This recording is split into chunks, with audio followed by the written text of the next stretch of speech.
watching my husband berate me with an ugliness I had never seen before. I realized my aunt's concerns had come true.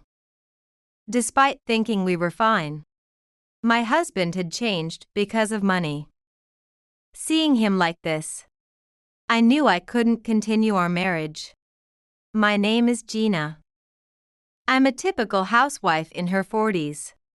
I've been married to James for 16 years, and we have 2 daughters, 14-year-old Hannah and 12-year-old Mia. We were leading a happy, peaceful, albeit ordinary, life. Everything changed immediately after the 49th day following my mother's death. My father had passed away last year, and my mother had been living alone in her home. An hour's train ride from ours. My parents were very close, so after my father's death, my mother lost her spirit and soon passed away, after falling ill shortly after his 49th day memorial. Reeling from the loss of both parents in quick succession, I was still trying to process everything when my aunt called. She worked at an insurance company and informed me that I was the beneficiary of my mother's life insurance and needed to proceed with the claim. My aunt had convinced my parents to take out life insurance years ago to meet her sales quotas. When my father died, I was aware of the insurance, but had forgotten about it amidst my mother's illness. The payout was $500,000, which overwhelmed me, but my husband was thrilled. $500,000? That's incredible.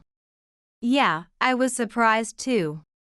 While I was more perplexed, my husband seemed delighted. I watched my husband with mixed feelings.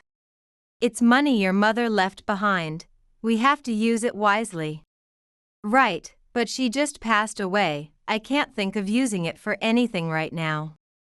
I understand. We'll wait until you're ready, Gina. Noticing the disconnect between our feelings, my husband appeared uneasy. After that, he didn't mention the life insurance, and inwardly, I felt relieved. However, something unexpected happened. When the sorting of my mother's estate began, it was discovered that she had over $500,000 in savings. Wondering if my aunt might know something about it, I contacted her. She suggested that the $500,000 might be from my father's life insurance. Both of my parents were insured under the same policy, and when my father passed away, my mother had received $500,000 but apparently had not spent any of it. The entire amount was still there. Overwhelmed by such a large sum, my aunt expressed her concern. My aunt has worked at an insurance company for many years, so she has seen how inheritances and life insurance payouts can cause disputes among family members or disrupt lives when large sums of money are suddenly obtained. She advised me to carefully consider whom to tell about the inheritance and whom to keep in the dark. Listening to her, I began to feel more composed. Though $1 million is a substantial amount, I resolved to be cautious so that this money wouldn't derail my or my family's life. I decided to consult with my husband first. I had been anxious about his recent behavior, but he listened calmly to what I had to say, which reassured me initially. However, I slowly began to notice that his behavior was becoming increasingly strange. Maybe I should quit my job? What are you talking about? We have $1 million now, we could live without working, right? I feel like asking him, what are you talking about? Sure, $1 million is a lot of money. However, it's not enough for us, a couple in our 30s with 2 daughters, to live on without working in the future. My husband saw my reaction and said, "Just kidding," and didn't quit his job. But afterward, he kept saying things like, "Let's move to a bigger house or let's buy a new car." and suddenly asked our sixth-grade daughter, "Don't you want to try for middle school exams?" My daughter, who had never been told such things before, was confused. While I was thinking we needed to talk, my husband went ahead and bought our 14-year-old daughter a designer wallet.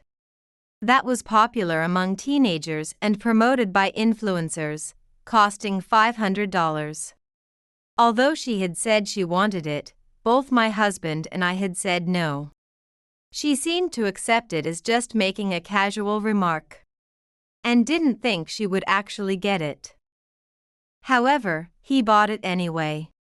My daughter seemed more bewildered than happy, seeing my husband's flippant attitude since getting the $1 million. I decided we needed a serious conversation. Stop suddenly bringing up middle school exams for Mia and buying unnecessary things. Why not?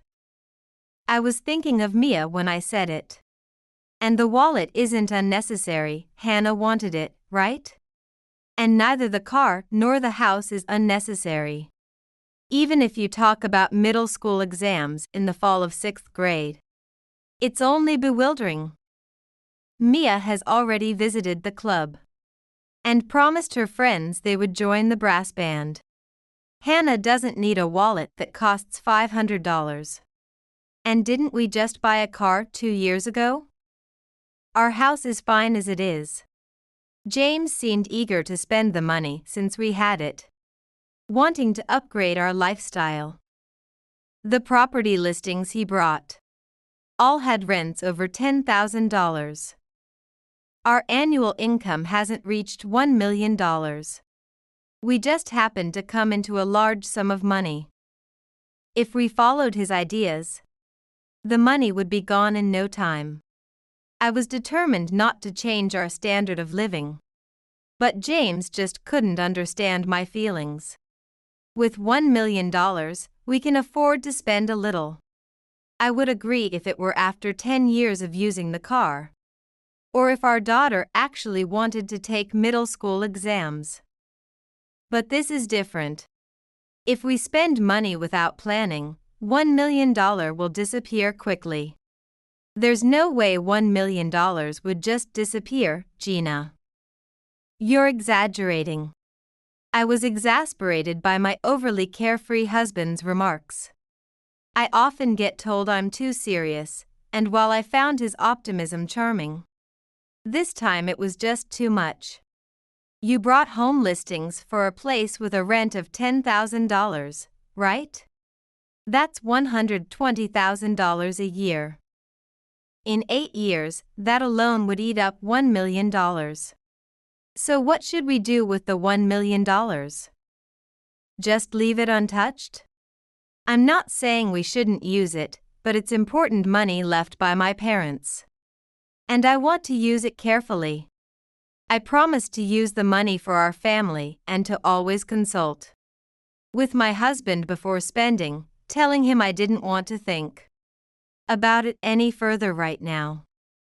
He seemed to understand and didn't say anything more.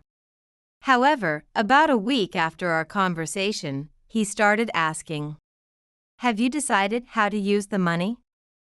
What will we use it for?" I felt sad realizing he hadn't understood my feelings at all. It's only been a week since we talked. I can't decide so suddenly. So how long do I have to wait? You're being too cautious, Gina. It's not about being too cautious. I just don't want this sudden money to disrupt our lives. When he realized I wasn't planning to spend the money soon, he seemed displeased. He kept pestering me, "Are you really not going to use it? How about investing?"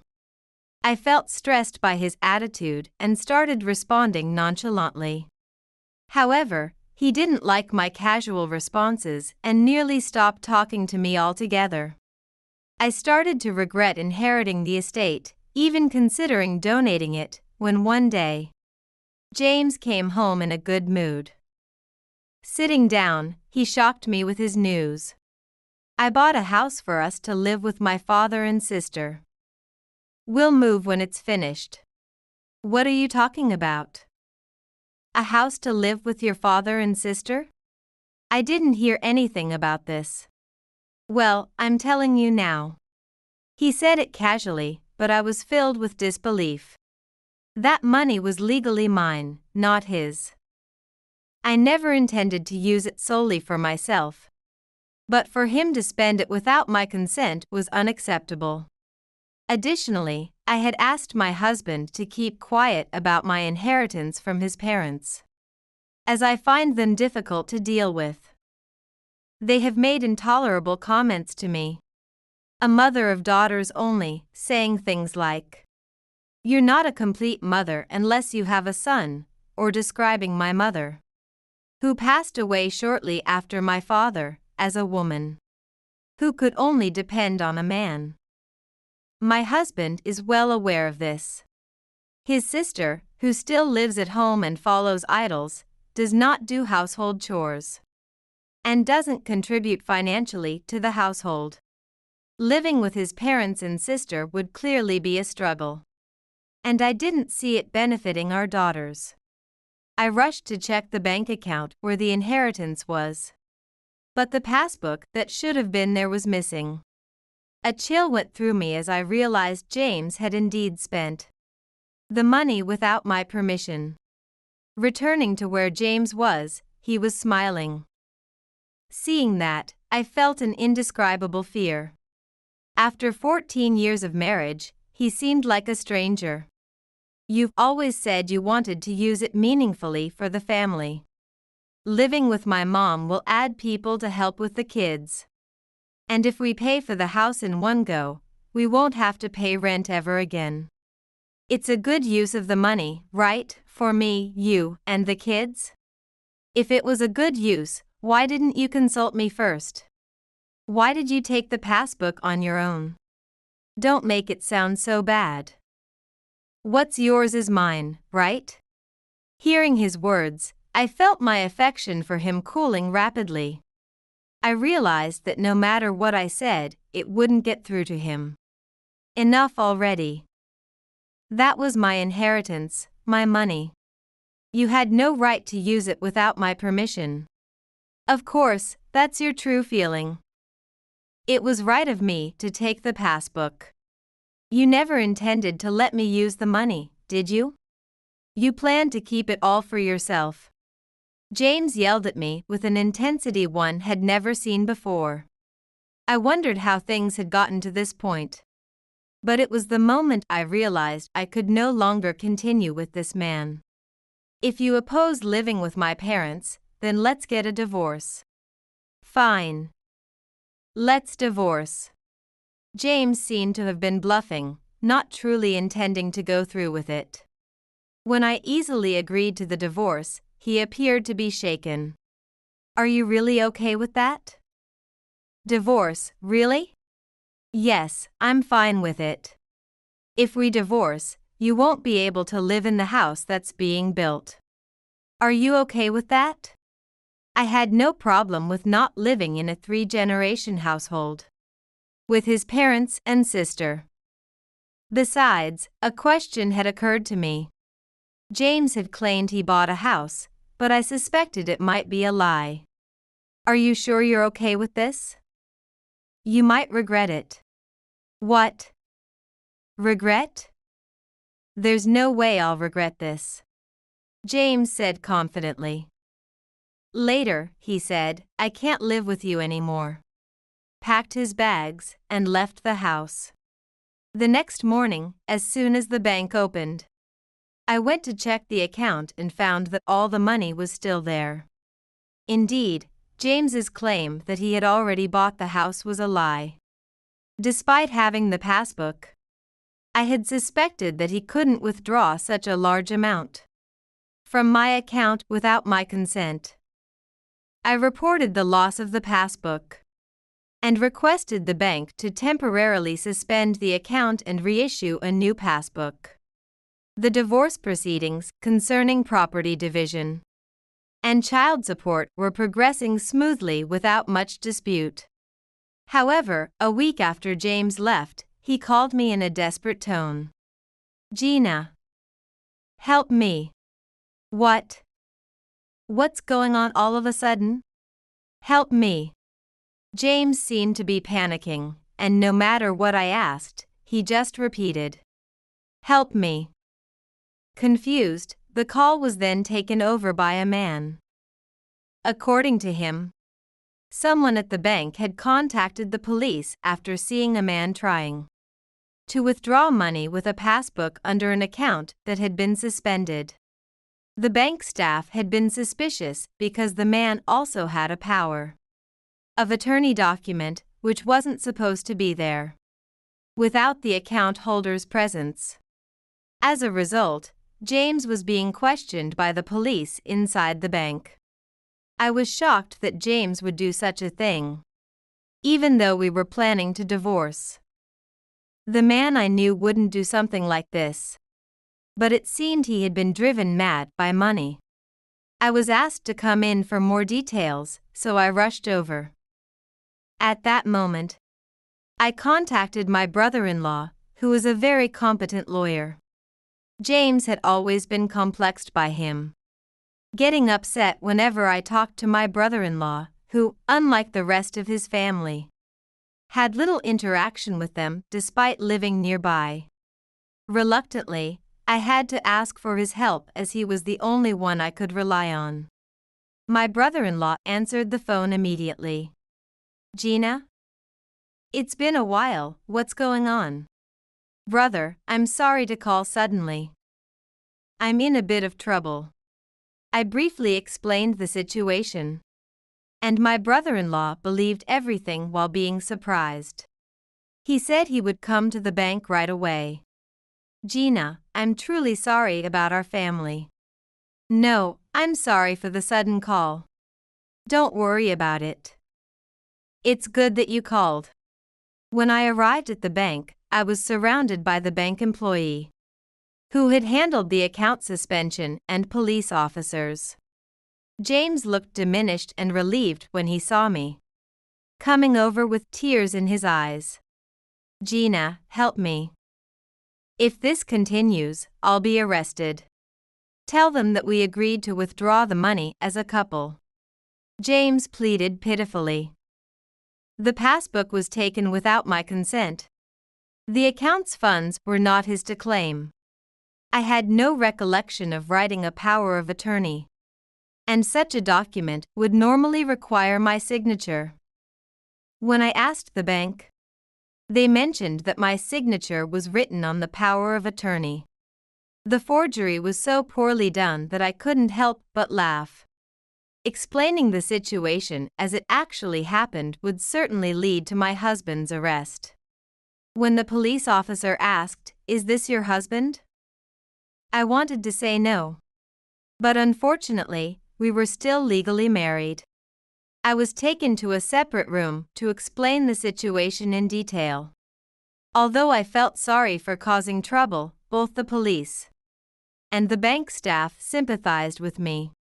They told me that my husband could be charged for forging the power of attorney. But thinking of my daughters, I chose not to file a complaint. As I was heading back to where my husband was, I heard him shout, "Why are you here?" When I approached, he yelled at me, "Gina, did you call him? Why did you bring such a guy here? Are you trying to harass me?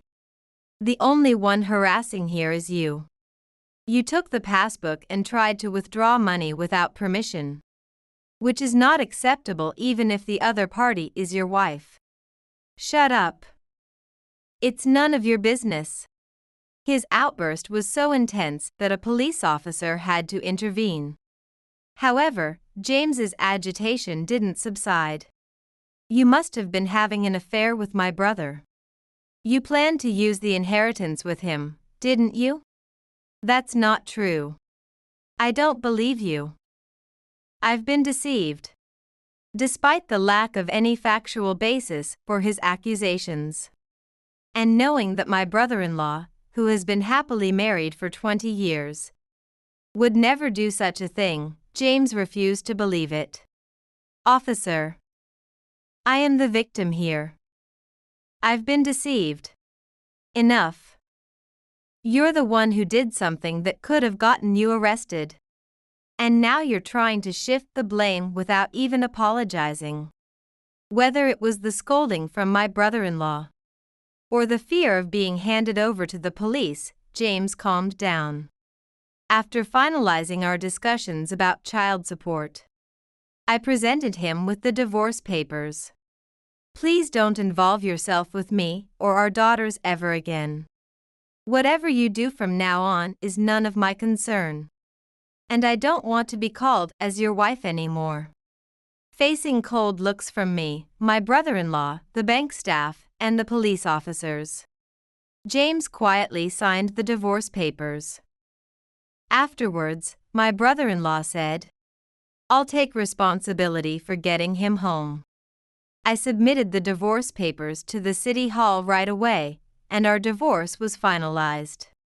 Later, it came to light that my ex-husband had accrued a significant amount of debt. He had bragged in a nightclub that he had come into $1 million and spent several thousands of dollars in a single day, planning to repay the debt with the inheritance, which, of course, he never received, leaving only the debt behind. His parents, who had been expecting to live in a luxurious mansion worth $1 million, were furious when the plan fell through and disparaged him as useless. They tried to contact me, but my brother-in-law intervened. Now, I have moved and started a new life with my daughters, who have sensed that their father was acting strangely and have expressed no desire to see him. My ex-husband, after being rebuked by his parents and counseled by my brother-in-law, seems to have regained his senses and has been consistently sending child support payments. I hope that if my daughters ever wish to see him again, I can make that possible.